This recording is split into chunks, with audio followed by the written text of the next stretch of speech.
Para hablar de estos temas, los temas de corrupción, tenemos un invitado que viene desde el Ecuador, desde el hermano país del Ecuador. Él es Edwin Jarrín, él es ministro de Transparencia del gobierno ecuatoriano. ¿Cómo está, Edwin? Bienvenido, buenas noches. Buenas noches, Soraya, buenas noches, Ramón. Mucho gusto.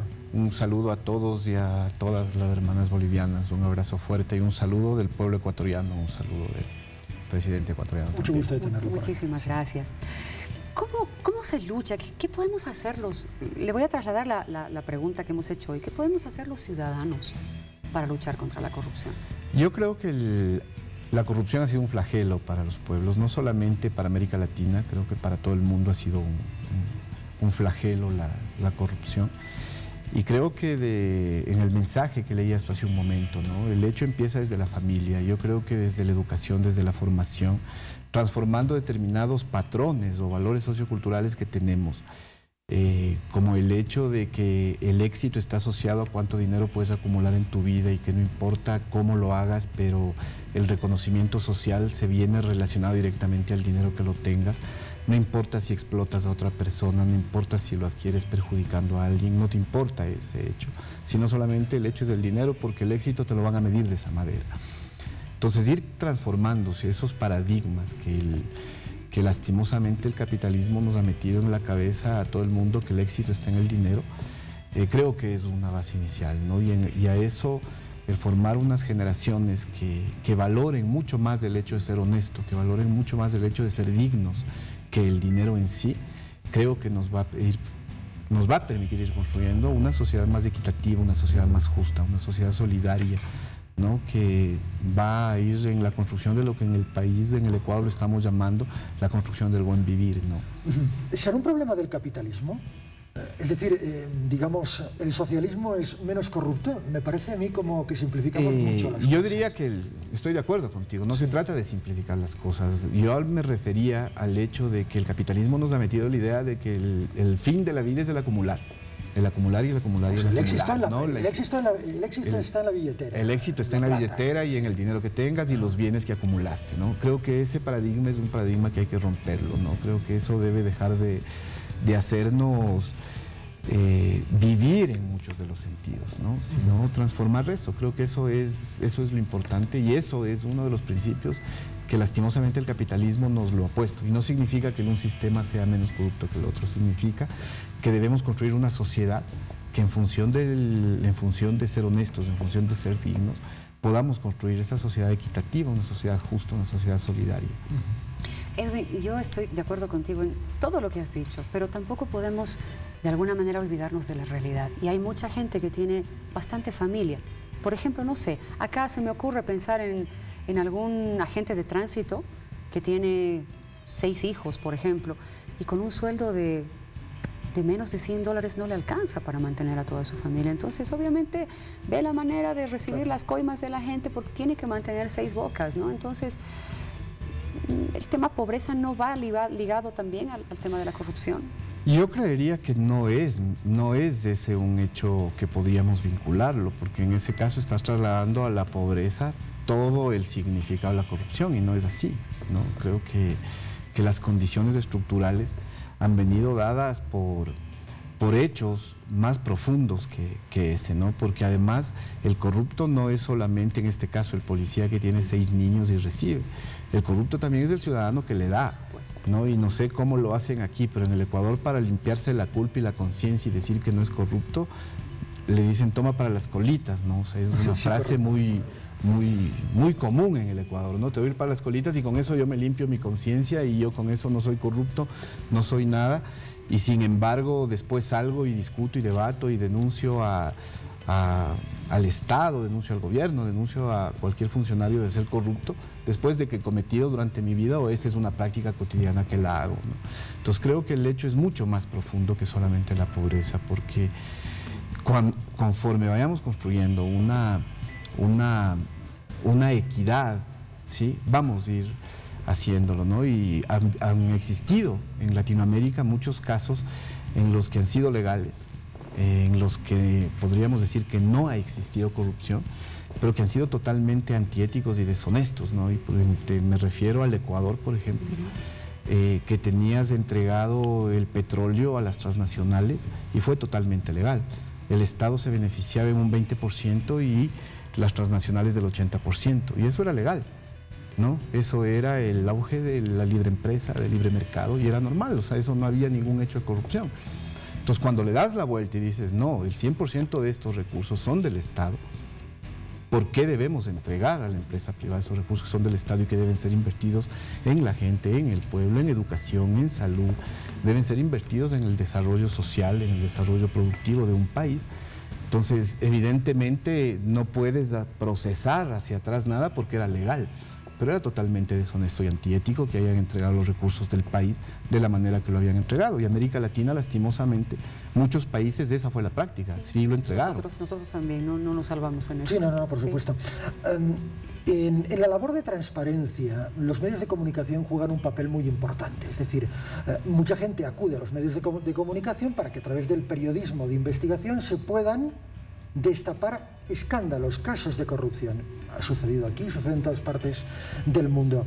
¿Considera usted, Edwin, que el gobierno de Rafael Correa es transparente en el trato con los medios? Y me voy al caso más inmediato del diario El Universo, que es uno de los principales detractores del gobierno. Está en la oposición, ha habido un proceso legal, ha habido un fallo judicial, luego el presidente Correa ha anulado este fallo judicial. Es decir, ¿qué es lo que está pasando? A ver, yo creo que es un caso, yo diría, emblemático, ¿no? Porque el del Universo. El del Universo es un caso emblemático. Yo creo que en el Ecuador va a existir un punto de ruptura y un hito bastante importante en ese hecho y en ese caso, ¿no? Primero, porque tienes un medio de comunicación, y me voy a lo histórico y a lo que te decía hace un momento, ¿no? Estos medios de comunicación, porque no es solamente El Universo, sino varios medios de comunicación más que se definen como medios independientes. Por ejemplo, te pongo un ejemplo, en el 93, que se dio la primera concesión de la telefonía celular en el Ecuador, ¿sí? Fue una concesión de 15 años, se dio un perjuicio para el Estado ecuatoriano de alrededor de 4.500 millones en esos 15 años, y los socios que concesionaron la telefonía eran justamente los medios de comunicación, socios, miembros de las compañías que ganaron la concesión, ¿sí? Entonces, cuando empieza un proceso en el Ecuador y el tema no va a una libertad de expresión, el tema va más profundo y más de fondo. Cuando le dices a los medios de comunicación, primero, los bancos no pueden tener medios de comunicación. Los separas a los bancos de los medios de comunicación. Luego le dices, los medios de comunicación no deben tener intereses en el empresariado privado, porque también tienen mucha intencionalidad y pueden, ¿cómo lo podríamos llamar? Sacar de competencia a cualquiera con la capacidad de los medios de comunicación. Entonces, cuando vas poniendo ese tipo de reglas, los medios de comunicación se declaran opositores políticos de un proyecto político con un respaldo del 80% del país. Entonces, ante eso, tú tienes un editorialista de un periódico que llega a trabajar por $1.000 y en menos de un año su salario, que es Palacios, sí, que en menos de un año pasa de ganar $1.000 a $10.000 dependiendo de la intensidad de los insultos que va dando hacia el presidente de la República en ese año. Entonces, el juicio se da porque él directamente acusa al presidente de la República de haber cometido delitos de lesa humanidad y de haber ordenado disparar contra civiles. Estamos hablando del intento de golpe de Estado del año 2010. Del año 2010. Correcto, estamos hablando del hecho del 30 de septiembre. Correcto. Sí, en donde él acusa directamente al presidente que ha ordenado disparar civiles y que es un asesino de lesa humanidad. Eso no es opinión. Eso no es emitir un criterio ni sobre una situación política, ni sobre una situación social que puede estar viviendo el Ecuador. Eso es acusar directamente al presidente de la República, y eso es lo que motivó un juicio del presidente hacia el editorialista y hacia los dueños del medio de comunicación por el hecho que te comentaba hace un momento, no por el hecho coadyuvante. Dependiendo de la intensidad como iban subiendo los insultos, iba subiendo el salario del editorialista. Entonces, ese es el hecho que se da en el Ecuador. Se dio las 3 instancias que el debido proceso lo permite en el Ecuador. Y en esas 3 instancias el fallo fue a favor del presidente de la República y finalmente el presidente decidió perdonar la sentencia, lo que le permitía la ley, ¿no? ¿Tú crees que eso siente precedente en gran parte de Latinoamérica? Yo creería que se debe estudiar esto como siendo redundante, perdón, como un estudio de caso. ¿Por qué? Porque los medios de comunicación juegan un rol extremadamente importante en el bien público, en la construcción de nuevos valores, en la construcción de nuevos principios, y en ese rol que tienen los medios de comunicación, que es relevante y que es importante para la sociedad, lo que tú decías, un medio de comunicación que tenga la capacidad de investigar y denunciar hechos de no solamente de corrupción, sino de cualquier tipo de hechos, que tenga esa capacidad, debe tener el medio de comunicación la responsabilidad de que lo que está comunicando es verdad, que no está manipulando, y que lo que estás diciendo, lo estás diciendo con tal responsabilidad que no pasa nada, que puedes decirlo porque no te va a suceder absolutamente nada, ¿no? Tú lo has investigado de manera profesional y puedes comunicarlo. Entonces, esa acción nos va a permitir que dejemos de pasar de una sociedad del escándalo a una sociedad propositiva, constructiva, que los hechos sirvan para cada día ser mejores y que la comunicación sea una herramienta para el ciudadano y para la ciudadana de poder expresar lo que todos sentimos hacia cualquier aspecto de la vida. Puede ser hasta cierto punto contraproducente, pero un manejo honesto del escándalo hasta cierto punto es bueno. Ahí está, mira qué bueno. Estoy totalmente de acuerdo con eso. Denunciar es totalmente positivo, porque te pone alertas. Sí, porque te pone alertas, porque te permite rectificar, pero ese denunciar en el escándalo que tú estás planteando, cuando lo haces con hechos, con información, con realidades, y no como tú empezaste el programa del día de hoy, ¿no es cierto?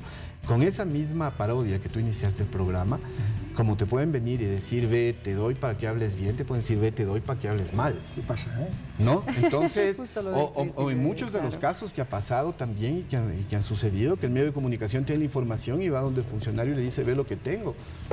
Claro, y ponle tú el precio. Ponle tú el precio para que lo saque o no lo saque. Sí, estamos ahí viendo una chapa, sí, a ver, el botón. Un botón. Los honestos somos más, ¿es verdad? Y yo estoy totalmente convencido que los honestos somos más. Muy bien. Y no solamente en el Ecuador, y en el Ecuador estamos totalmente convencidos que los honestos somos más, ¿no? Y no debemos dejarnos ni que nos roben la esperanza, no debemos dejarnos que nos quiten los sueños, no debemos dejarnos convencer de que somos una sociedad en decadencia, ¿no? Sino más bien una sociedad propositiva. Y yo los traje a cada uno de ustedes. ¡Ah, qué maravilla! ¿No? Permítame, de acuerdo. ¿Vale la pena si me lo voy a poner? Qué lindo. Para que se sumen a Muchas esta gracias. campaña y empecemos a contagiar esto, ¿no? Creo que es necesario contagiarlo. También tengo unas pulseras con la bandera tricolor, con la bandera del Ecuador. Un cariño enorme. Gran país, hermoso, por cierto. El otro se debió caer seguramente. Me enredó por algún lado. Acá está. Ahí está. Bueno, muy bien. Muchísimas gracias. ¿No? Muchísimas gracias por haber estado con nosotros. Mucho éxito en sus funciones y que la transparencia prime y sobre todo la honestidad. Gracias. Muchas gracias a ti y creo que el hecho va a través de los medios de comunicación, cuando dejamos de hablar solamente de corrupción y empezamos a construir transparencia, ¿no? Creo que también es importante hablar de transparencia, hablar de lo positivo y no solamente de lo negativo. Muchísimas gracias por haber estado con nosotros. A ver qué noticias nos tienen.